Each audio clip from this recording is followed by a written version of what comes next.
So the latest generation of Trix decoders have got a hidden feature which is quite intriguing. On the end of the box, amongst the symbols there, is a little RailCom sign. The way they've written it with a little curved piece of track and then com in the corner there next to the speaker for the sound. So the decoders are RailCom enabled. However, it's not turned on, which is intriguing. There must be a reason behind most manufacturers have RailCom automatically on. So I've got the Lenz set 101 here, and this has a global RailCom receiver. So I'm going to turn RailCom on this decoder. So at the moment you'll see that the value just comes back with a dash. On programming on main there's no response from the decoder, but it will receive instructions. So I'm going to change CV28 to a value of 3 and write it. Escape. And CV29 to a value of 30 and write it. So CV29 turns RailCom on, and CV28 I was turning both of the broadcast channels on, channel 1 and 2. So now when we go in and interrogate a CV, oh look, value comes back.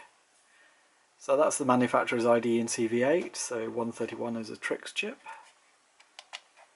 So that also, if I escape out, allows us to do programming on the fly. And one of the things I'd quite like to do with Trix locos is play with starting voltage. I run my system at quite a high voltage, so the motor's probably running faster than sort of standard. The reason for doing that, I run it at about 17-18 volts so that the smoke works properly.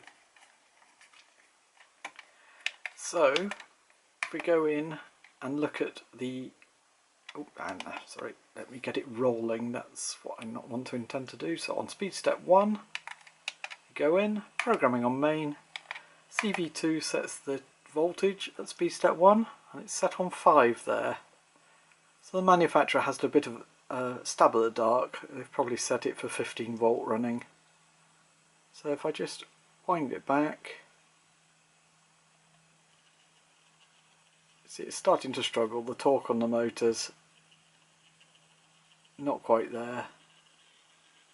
If we go too low, you see it gets a bit halting. So on 3 there.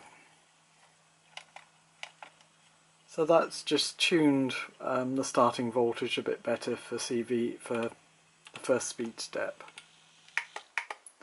So it's just an example of where RailCom is quite useful. It allows you to change things out on the layout and to see the result of the change immediately.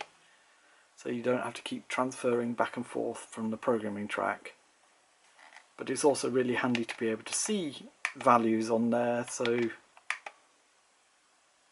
you know where you're starting.